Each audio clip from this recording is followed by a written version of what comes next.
नमस्कार दोस्तों, आज हम बात करने वाले हैं सेकेंड वर्ल्ड वार। एक ऐसी कहानी जो आपके दिल और दिमाग को झकझोर कर देगी। तो जानते हैं इस कहानी के बारे में। सबसे पहले हम जानते हैं कि सेकेंड वर्ल्ड वार कैसे हुआ। जैसे कि फर्स्ट वर्ल्ड वार का जो अपने वीडियो है वो डाल दिया है अपने चैनल पर, आप वहाँ से भी चेकआउट कर सकते हैं। अब आज हम जानेंगे सेकेंड वर्ल्ड वार के बारे में। द्वितीय विश्व युद्ध वर्ष 1939 से 1945 के बीच होने वाला एक सशस्त्र विश्वव्यापी संघर्ष था। इस युद्ध में दो मुख्य प्रतिद्वंदी गुट जिसमें एक तो जर्मनी, इटली और जापान, और एक मित्र राष्ट्र जिसमें फ्रांस, ग्रेट ब्रिटेन, संयुक्त राज्य अमेरिका, सोवियत संघ और कुछ हद तक चीन इसमें शामिल थे। तो दो शक्तियों के मध्य जो वर्ल्ड वार हो रहा है, तो विश्व युद्ध हो रहा है, यानी कि अनेक देशों में इसमें भाग ले रहे हैं, उसको हम विश्व युद्ध कह देते हैं। यह इतिहास का सबसे बड़ा संघर्ष था जो लगभग 6 साल तक चला था। इसमें लगभग 100 मिलियन लोग शामिल हुए थे और 50 मिलियन लोग, दुनिया की आबादी का लगभग 3% उस समय मारे गए थे। हम देख सकते हैं इस चैनल के माध्यम इस ग्राफ के माध्यम से कि पहले जो दूरी संघ था वो जिसमें इटली, जर्मनी और जापान, दूसरे तीसरा मित्र राष्ट्र जिसमें United state, great Britain and France, कुछ कुछ हिस्सा यूएसएसआर और शामिल थे। अब क्या कारण था युद्ध होने का? तो द्वितीय विश्व युद्ध होने के कई कारण थे। उनमें हम प्रथम विश्व युद्ध के बाद होने वाली वर्साई संधि की कठोर शर्तें, आर्थिक मंदी, तुष्टीकरण की नीति, जर्मनी और जापान में सैन्यवाद का उदय, राष्ट्र संघ की विफलता आदि प्रमुख कारण थी। हम जानते हैं कि प्रथम जो युद्ध हुआ था वो वर्साई की संधि के साथ समाप्त हुआ था। प्रथम विश्व युद्ध के बाद विजयी मित्र राष्ट्रों ने जर्मनी के भविष्य का फैसला किया। जर्मनी को वर्साई की संधि पर हस्ताक्षर करने के लिए मजबूर किया गया था। इस संधि के तहत जर्मनी को युद्ध का दोषी मानकर उस पर आर्थिक दंड लगाया गया। उसके प्रमुख खनिज और औपनिवेशिक क्षेत्र को ले लिया गया तथा उसे सीमित सेना रखने के लिए प्रतिबद्ध भी किया गया। इस अपमानजनक संधि ने जर्मनी में अति राष्ट्रवाद के प्रसार का मारक कार्य किया। राष्ट्र संघ की क्या कौन कौन सी विफलता थी? राष्ट्र संघ की स्थापना वर्ष 1919 में एक अंतर्राष्ट्रीय संगठन के रूप में विश्व शांति को बनाए रखने के लिए की गई थी। यह संगठन विश्व के सभी देशों को अपना सदस्य बनाना चाहता था ताकि उनके बीच विवाद होने पर उसे बल के बजाय बातचीत द्वारा सुलझाया जा सके। राष्ट्र संघ का विचार अच्छा था, लेकिन यह सफल नहीं हुआ क्योंकि सभी देश इसमें शामिल नहीं हो सके। सबके अलग अलग कारण थे। इसके अलावा संघ के पास इटली के इथियोपिया पर या जापान के मंचूरिया क्षेत्र पर आक्रमण जैसे सैन्य आक्रमणों को रोकने के लिए अपनी सेना नहीं थी। वर्ष 1929 की जो महामंदी है, ये व्यापक यूरोप और एशिया में अलग अलग तरीकों से अपना प्रभाव डाला।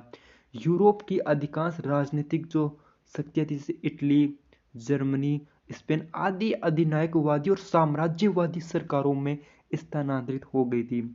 एशिया का संसाधन संपन्न देश जिसमें जापान, एशिया और प्रशांत क्षेत्रों के अपना नियंत्रण स्थापित करने के लिए इन क्षेत्रों पर आक्रमण करने लगा। प्रथम विश्व युद्ध के विजेताओं का उद्देश्य दुनिया को लोकतंत्र के लिए सुरक्षित करना था। युद्ध के बाद जर्मनी ने अन्य अधिकांश देशों की तरह लोकतांत्रिक संविधान को अपनाया, जिसमें जनता द्वारा चुना हुआ जो उम्मीदवार होगा वह प्रमुख होगा देश का। इटली में सन 1920 के दशक में राष्ट्रवादी सैन्यवादी अधिनायकवाद की लहर को फासीवाद के नाम से जाना जाता है। इस विचारधारा ने स्वयं को लोकतंत्र से अधिक प्रभावी ढंग से काम करने वाली और साम्यवाद को रोकने वाली के रूप में एक प्रस्तुत किया।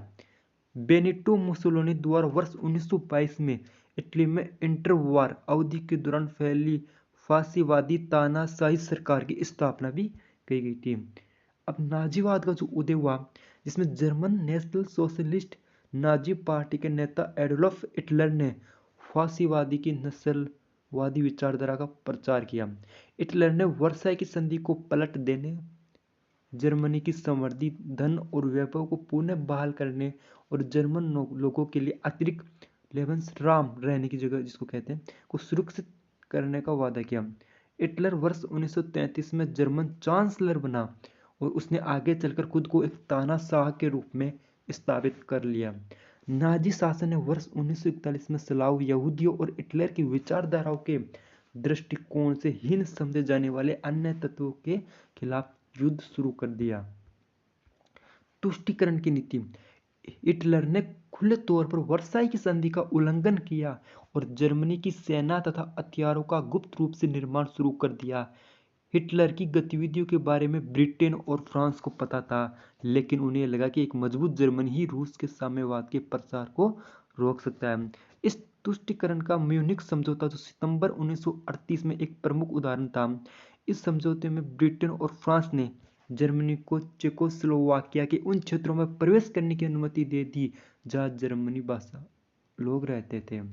जर्मनी ने वादा किया था कि वह शेष चेकोस्लोवाकिया या किसी अन्य देश पर आक्रमण नहीं करेगा, लेकिन जर्मनी द्वारा मार्च 1939 में इस वादे को तोड़कर शेष चेकोस्लोवाकिया पर आक्रमण कर दिया गया। इसके बाद भी ब्रिटेन और फ्रांस द्वारा सैन्य कार्रवाई नहीं की गई। द्वितीय विश्व युद्ध की प्रमुख घटनाएं की शुरुआत कहाँ से?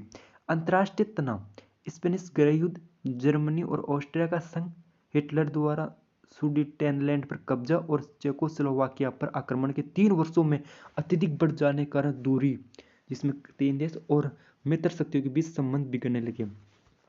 जर्मनी द्वारा 1 सितंबर 1939 को पोलैंड पर आक्रमण के 2 दिन बाद ब्रिटेन और फ्रांस ने जर्मनी के खिलाफ युद्ध की घोषणा कर दी और इसी घटना ने द्वितीय विश्व युद्ध की शुरुआत को कर दी।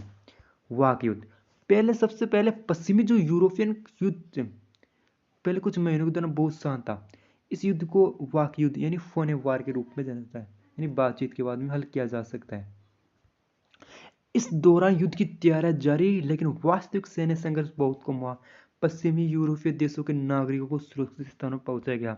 इसके बाद में रिबेनट्रोप की संधि हुई, जो जर्मन तानाशाह एडोल्फ हिटलर ने वर्ष 1939 के शुरुआती दौर में पोलैंड पर आक्रमण करने का निश्चय कर लिया था। पोलैंड को फ्रांस और ब्रिटेन द्वारा जर्मन आक्रमण के समय सहायता दिए जाने का आश्वासन प्राप्त था। हिटलर का पूरा इरादा पोलैंड पर आक्रमण करने का था, लेकिन इससे पहले वह सोवियत संघ के विरोध को खत्म करना चाहता था। जब भी जर्मनी और सोवियत संघ के बीच मॉस्को में अगस्त 1939 में अनाक्रमण समझौता हो चुका था।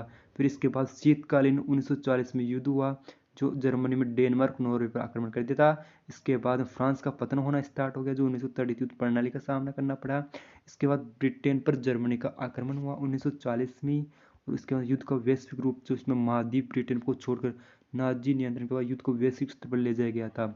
ऑपरेशन बारबोसा, जिसमें हिटलर ने ब्रिटेन में हार का सामना करने के बाद रिबेनट्रोप संधि को रद्द करने वर्ष 1941 में रूस पर आक्रमण कर दिया गया। इसके बाद पर्ल हार्बर हुआ, युद्ध में अमेरिका का प्रवेश हुआ और युद्ध में अमेरिका ने फिर जर्मनी पर वो आक्रमण गोले गिराए। ये आपको सबको पता ही है। परमाणु हमला युद्ध की समाप्ति की गई थी। इस 1945 में युद्ध को समापन किया गया, क्योंकि जापान के आत्मसमर्पण के साथ ही द्वितीय विश्व युद्ध का अंत हो गया। तो दोस्तों, ये थी आज की हमारी वीडियो। कैसी लगी? अच्छी लगी तो वीडियो को लाइक शेयर जरूर कीजिए। और इसमें हमने भारत का युद्ध क्या था ये आप जानते हो, इसमें महात्मा गांधी ने नहीं जाना चाहते लेकिन फिर गए, वो अलग बात है। ठीक है, बात करते हैं नेक्स्ट वीडियो में। तब तक के लिए जय हिंद, जय भारत।